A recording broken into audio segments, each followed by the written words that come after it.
Assalamualaikum warahmatullahi wabarakatuh. Alhamdulillahi wassalatu wassalamu ala asyrafil mursalin wa ala alihi wa sahbihi ajma'in.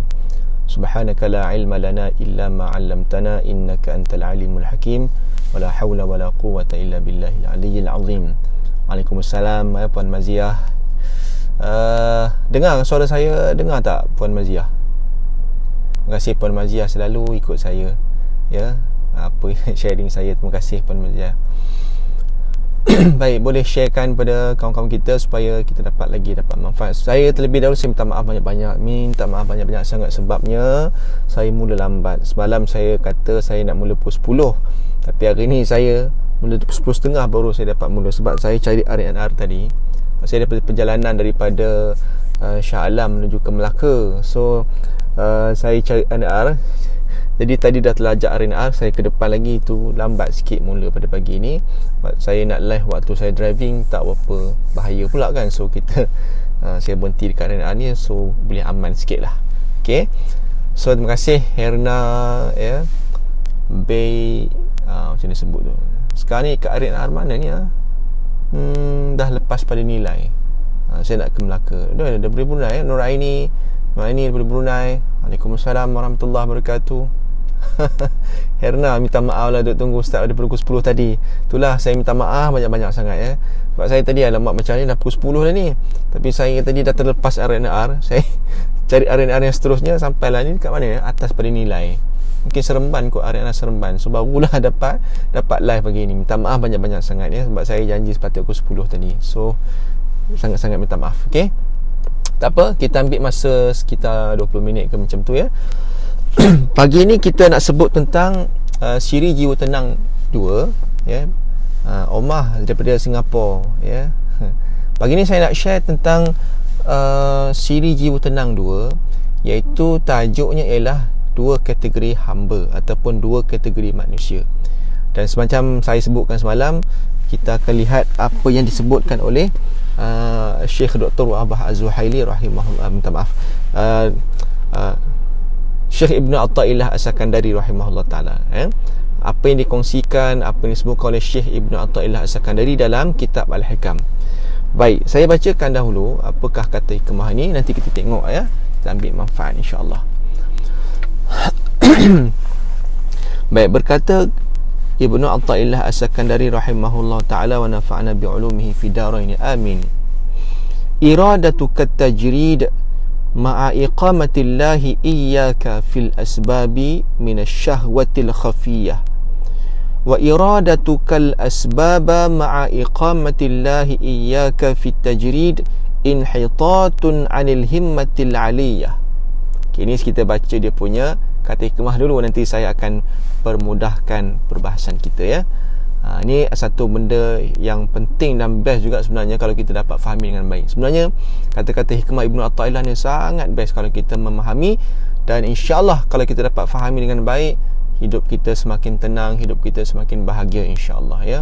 Banyak mutiara ilmu yang disebutkan oleh yang dihasilkan, yang dikarang oleh pengarang kitab Al-Hikam ni, ya.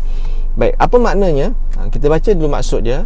Ibnu Atta'illah As-Sakandari mengatakan, kehendakmu, ya, kehendakmu untuk tajrid. Ini bahasa-bahasa tasawuf, nanti saya akan huraikan.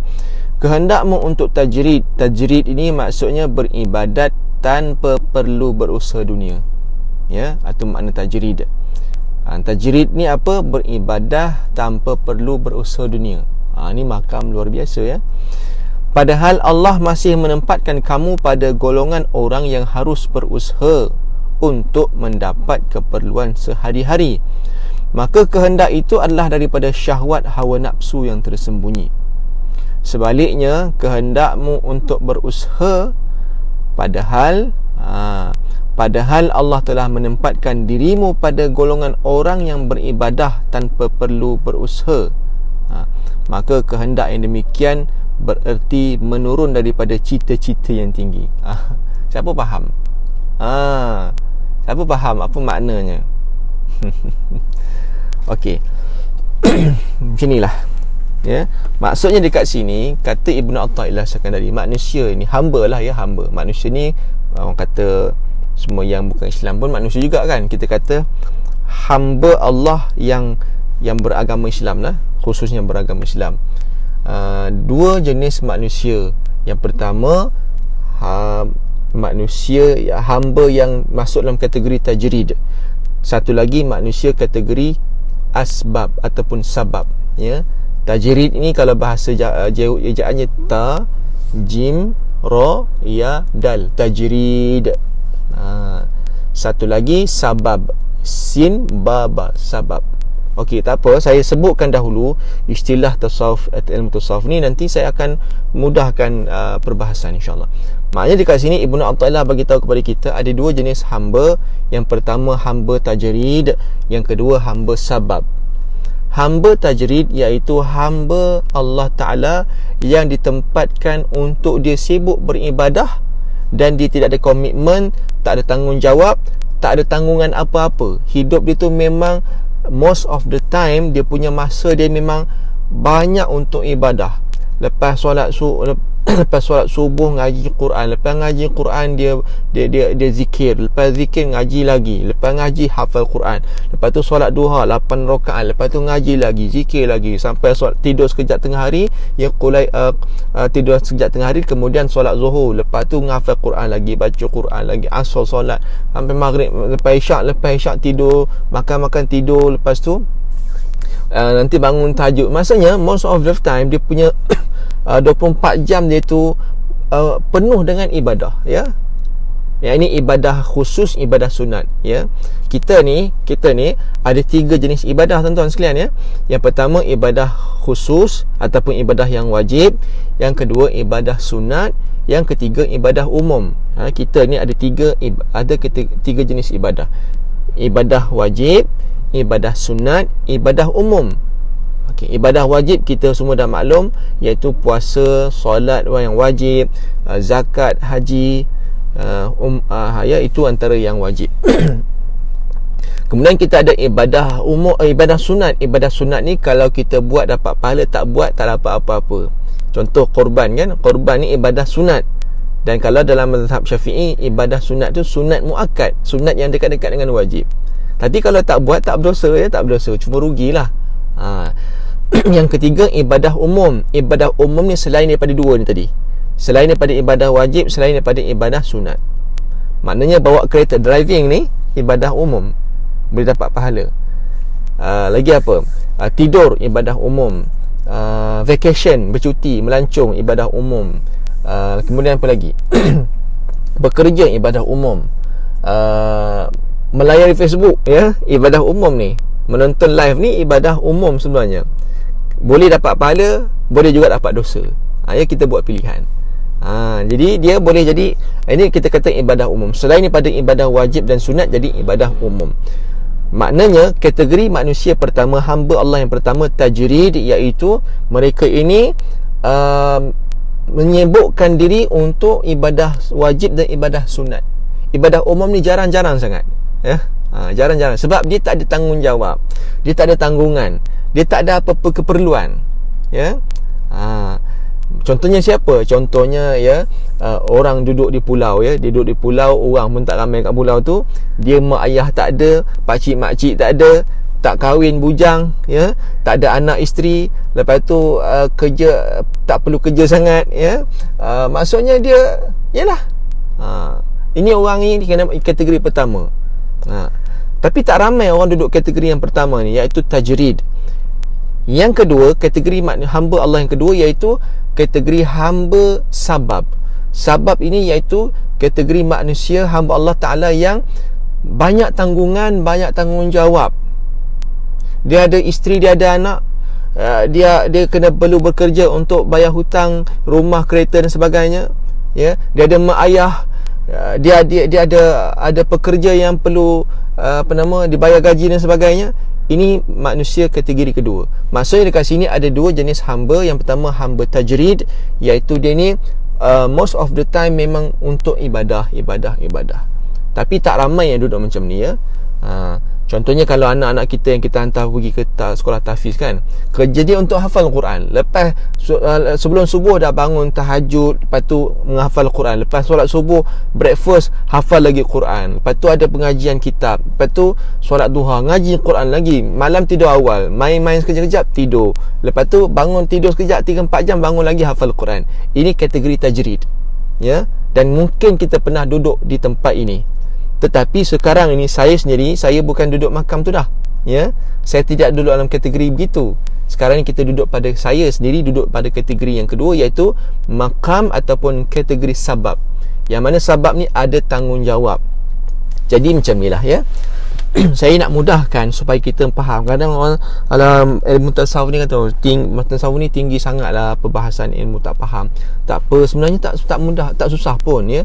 Sebab kita ilmu tasawuf ni ilmu merawat hati. Kita nak hidup tenang, kita kena juga memahami sedikit sebanyak ilmu tasawuf. Ilmu tasawuf ni ilmu untuk mendidik hati, untuk mendidik kita jadi orang yang tenang, untuk kita hidup bahagia. Jadi saya mudahkan begini ya. Oh, ada masalah internet mungkin Ustaz. Saya ke? Saya clear ke tak clear?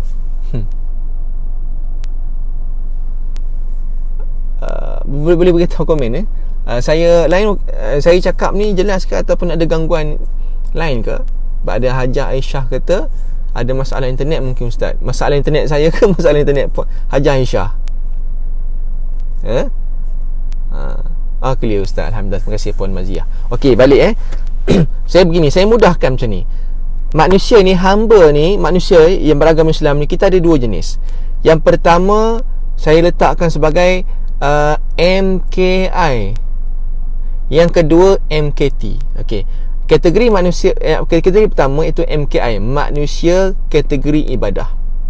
Saya ringkaskan MKI ya.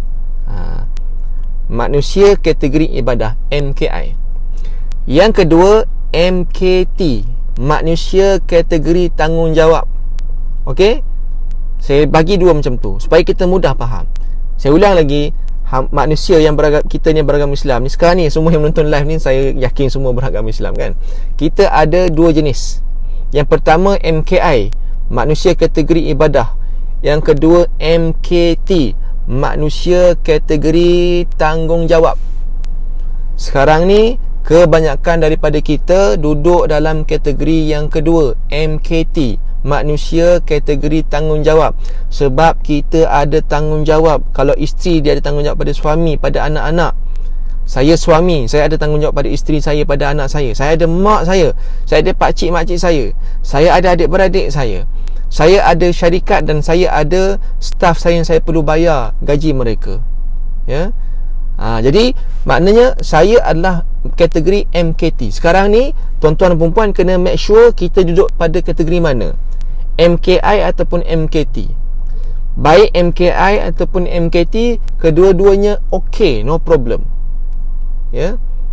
Tapi kebanyakan kita, saya yakin kebanyakan kita duduk pada kategori yang kedua, MKT, manusia kategori tanggungjawab.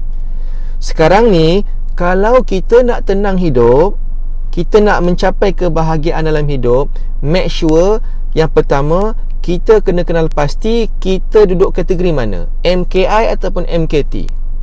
Okey, tuan-tuan dan puan cuba make sure dulu, kenal pasti. Saya, tuan-tuan dan puan, akak-akak sekalian, akak-akak, abang-abang, puan-puan, hajah-hajah, makcik-makcik, ibu-ibu, ayah sekalian, kenal pasti. Okey, Herna Ahmad Sukri kata MKT, Puan Maziah kata MKT. Bagus. Ini saya nak supaya kita faham. Maknanya okey, yang pertama kita dah kenal pasti. Okey, ramai daripada kita ialah MKT, manusia kategori tanggungjawab. Macam mana kita nak bahagia duduk dalam kategori yang ni? Okey, rules dia macam ni. Nombor 1, kenal pasti kita duduk dalam kategori mana, MKI, manusia kategori ibadah, ataupun MKT, manusia kategori tanggungjawab. Saya sendiri, saya adalah MKT, manusia kategori tanggungjawab. Sebab saya ada mak, saya ada anak, saya ada isteri, saya ada pekerja-pekerja saya. Okey? Okey, itu rules pertama. Rules yang kedua, macam mana kita nak bahagia duduk dalam MKT? Bagaimana kita nak rasa bahagia, bagaimana kita nak mencapai ketenangan duduk dalam kategori MKT, manusia kategori tanggungjawab? Iaitu syarat dia, jangan kita melakukan maksiat ketika mana kita duduk dalam MKT. Jangan kita tertipu dengan syahwat kita ketika kita berada dalam makam ataupun kategori MKT, manusia kategori tanggungjawab. Macam mana orang contohnya macam mana kita nak tidak melakukan maksiat dalam kategori MKT, iaitu contoh, saya seorang suami, saya ada anak, saya ada isteri. Jadi saya kena tunaikan tanggungjawab saya pada isteri dan anak-anak saya. Saya kena bangunkan syarikat saya untuk saya bayar gaji pekerja-pekerja saya. Saya kena berhadapan dengan ramai manusia. Maksudnya itulah cara kita nak dapatkan ketenangan. Dalam masa yang sama, solat tetap solat, wajib tetap wajib buat. Tapi contoh, saya selepas solat subuh, saya terpaksa keluar nak pergi ke Melaka sebab saya MKT, saya ada kerja di luar. Jadi saya mungkin dapat membaca Quran sedikit je, tak banyak. Tapi ada orang dia jenis MKI, banyak masa. Banyak masa dia. Sebab apa? Dia tak ada komitmen apa-apa. Jadi dia silakan. Itu dia orang yang ketenangan bagi dia itu dengan ibadah.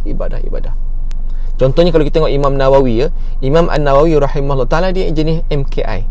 Sebab apa? Imam Nawawi tidak berkahwin, tidak ada anak. Jadi dia banyak masa ibadah, menulis kitab.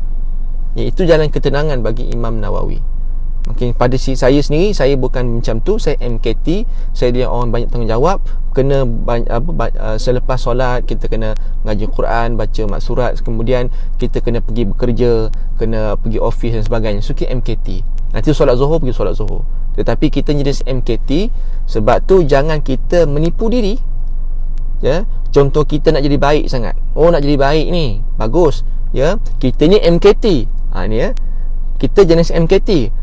Waktu kita bekerja dekat office, kan, orang nak kata baik sangat ni, kita ni MKT. Sebab apa? Bila bekerja di office, kita automatically MKT, manusia kategori tanggungjawab.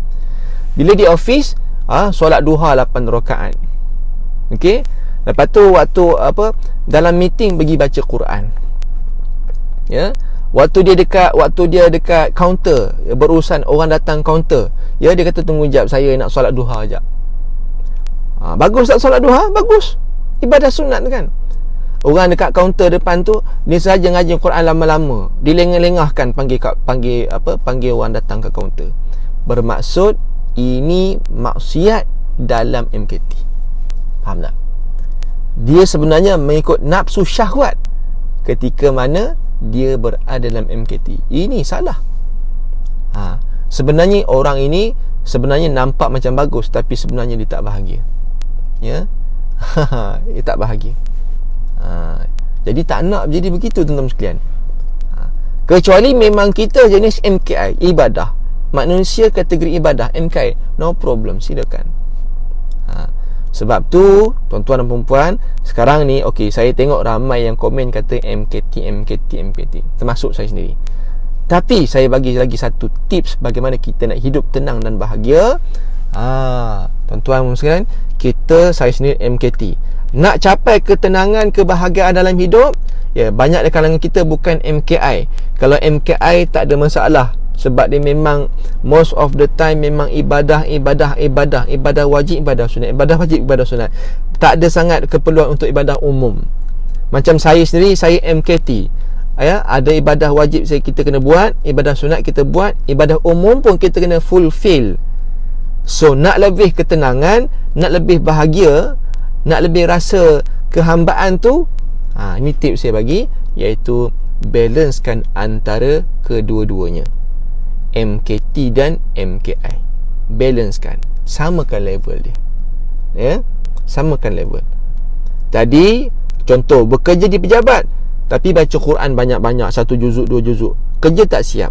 Dia kata alhamdulillah aku dapat baca Quran 1 juzuk hari ni. Kebaca Quran dekat pejabat, itu salah. Itu sebenarnya dia buat maksiat tu, maksiat pada Allah. Sebab Allah tak suka macam tu. Nampak baik baca Quran 1 juzuk, tapi sebenarnya tak bagus. Ni contoh kalau suami pula, Masya Allah, nak cakap baik sangat, lepas habis kerja balik rumah, sebenarnya dia ada tanggungjawab bersama isteri dengan anak-anak. Balik rumah,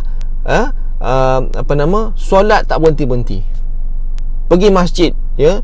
Dia dah balik dah dekat pukul 7 sampai rumah. Lepas tu siap-siap pergi masjid. Pergi masjid, duduk kat masjid sampai pukul 11-12 malam. Nampak baik tak? Nampak baik. Kenapa balik lambat? Kan maghrib isyak balik lah. Kenapa sampai pukul 12 malam, sampai 1 pagi? Oh, abang tadi bincang agama dengan kawan-kawan. Ya Allah, tuan-tuan, ini namanya maksiat pada Allah. Salah tu. Itu tak betul cara macam tu. Dia nampak macam bahagia kan, sebenarnya dalaman tak bahagia sebab dia menipu diri. Allah tak suka begini. Ini yang kata Ibnu Athaillah, kita kalau duduk MKT, duduk dengan cara baik dan balancekan.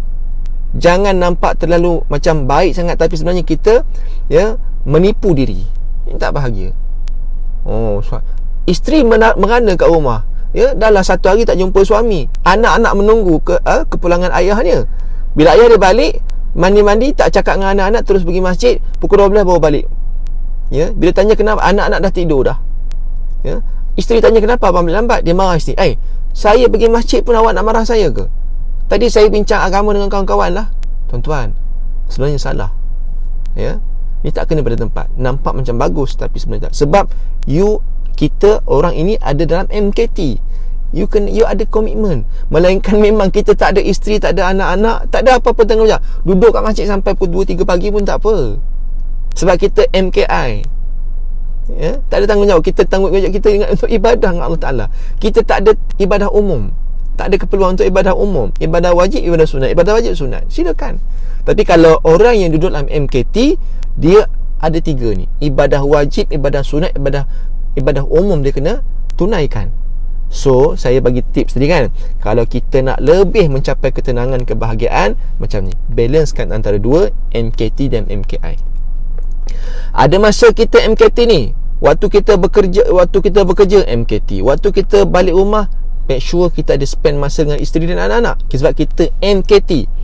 Tapi tuan-tuan, bila sampai waktu solat, masuklah kita dalam masuk kita kepada makam MKI, manusia kategori ibadah sepenuhnya. Waktu solat tu, khusyukkan solat kita. Ya, kalau ada masa baca Quran, ya, fokuskan pada ibadah, betul-betul fokus. Lepas tu dah selesai ibadah wajib, baca Quran sikit, ibadah sunat selesai. Okey, cukup. Pergi spend masa dengan anak isteri. Sebab spend masa dengan anak isteri itu pun ibadah, tuan-tuan. Memberikan kebahagiaan pada isteri dan anak-anak itu ibadah. Besar pahalanya. Ada masa kita balik kampung, ya, kita menyantuni ibu kita, itu ibadah. Jangan sampai kita abaikan tanggungjawab kita sebagai anak. Kita telefon mak, saya tak sempat balik mak, saya sibuk sangat kerja. Saya sibuk berdakwah mak, saya tak sempat nak balik. Mak kata, bila kamu nak balik, mak rindu dah ni, ya. Oh, saya sibuk berjihad fisabilillah. Tak, ni salah. Nampak macam bagus tuan-tuan, nampak macam baik, tapi Allah tak suka orang macam ni. Okey. So maksudnya, waktu kita memang kita MKT, most of the time kita MKT, tapi bila sampai waktu ibadah yang wajib, make sure kita pindah duduk makam MKI sekejap. Waktu tu gunakan fokus untuk kualitikan ibadah kita, kualitikan bacaan Quran kita, kualitikan waktu kita dengan Allah Ta'ala sungguh-sungguh. Dah habis, balik semula pada kerja, buat kerja betul-betul, perform kerja kita. Itu Allah suka. Walaupun saya kerja dah, saya tak sempat baca Quran, tak. Bekerja itu ibadah yang sangat besar pahala dia. Allah suka. Sebab tu Nabi SAW sebut apa? Ahabbul a'mal ilallah. Minta maaf, ya. Nabi SAW bersabda, Inna Allah yuhibbu idha amila ahadukum amalan ayyutqinah. Atau kama qala Nabi SAW. Amalan yang paling Allah sukai hamba dia buat ialah dia buat sungguh-sungguh. Dia buat sungguh-sungguh tu. Bekerja sungguh-sungguh. Pekerjaan yang sungguh-sungguh tu Allah suka. Dia perform, buat kerja sungguh-sungguh. Tak sempat baca Quran, tak apa, tapi kerana dia buat sungguh-sungguh, menghasilkan kerja kualiti, itu ibadah yang Allah sangat sukai.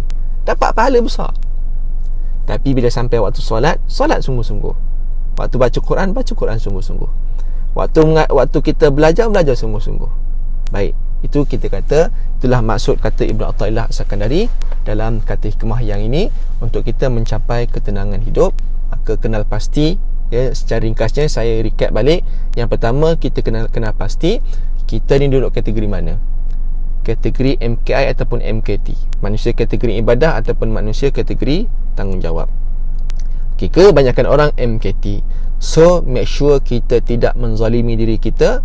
Kita buat kerja kita, ada tanggungjawab. Waktu kerja, waktu bersama keluarga, waktu bersama keluarga, waktu bersama ibu, waktu bersama ibu, waktu kita dengan masyarakat, waktu kita dengan masyarakat. Gunakan sehabis baik waktu itu, ya, sebab itu juga ibadah. Dan kalau nak lebih baik lagi, kita balancekan antara dua, MKI dan juga MKT. Waktu kita MKT, silakan buat sungguh-sungguh. Tetapi sampai waktu kita nak ibadah, masuk kita ke makam MKI, ya, solat sungguh-sungguh, baca Quran sungguh-sungguh. Maka kalau kita dapat balancekan di sini, sebenarnya kita akan dapat state of happiness, kebahagiaan yang syok sangat sebenarnya. Ya, Allah Ta'ala akan memudahkan urusan hidup kita. Allah akan bagi rezeki tak disangka-sangka, sebab Allah suka kita. Sekarang ni kita nak Allah suka kita. Nak Allah suka kita, waktu kita MKT perform. Sebab perform dalam kerja itu Allah suka. Allah suka. Kemudian masuk pula dalam MKI waktu solat, buat sungguh-sungguh, Allah suka. Dua-dua ni bila Allah suka, yes, Allah akan lapangkan dada kita, Allah akan mudahkan urusan kita, Allah akan tunjukkan jalan keluar kepada masalah, Allah akan datangkan, hadirkan kita dengan orang-orang yang betul, Allah akan, ya, bantu kita dalam mengharungi rumah tangga, Allah bantu kita dalam berhadapan dengan ujian, mihnah, tribulasi. Sebab ujian banyak, tapi Allah buka pintu jalan keluar kepada permasalahan-permasalahan ni. Ya, berhadapan dengan suami, berhadapan dengan isteri, ya Allah, kadang-kadang anak, ya, mungkin ujian sikit dalam rumah tangga, tapi Allah lorongkan kita jalan, sebab kita balancekan MKI dan MKT. Wallahu alam, cukup sekadar tu insya-Allah, ya. Jadi insya-Allah kita jumpa esok pagi pukul 10 pagi. Insya-Allah saya kalau boleh saya nak tepat pukul 10 kan. Hari ni saya minta maaf sebab lambat, sebab dalam perjalanan ke Melaka. So insya-Allah sekadar itu saja. Wallahu alam. Baik pada Allah Ta'ala yang lemah tu atas kelemahan sendiri. Kalau nak tahu formula jauh tenang, boleh klik link yang saya bagikan dekat pin komen tu, dan boleh join dalam grup Telegram saya, Ustaz KRT. KRT tu orang tanya, Ustaz KRT tu apa, ya?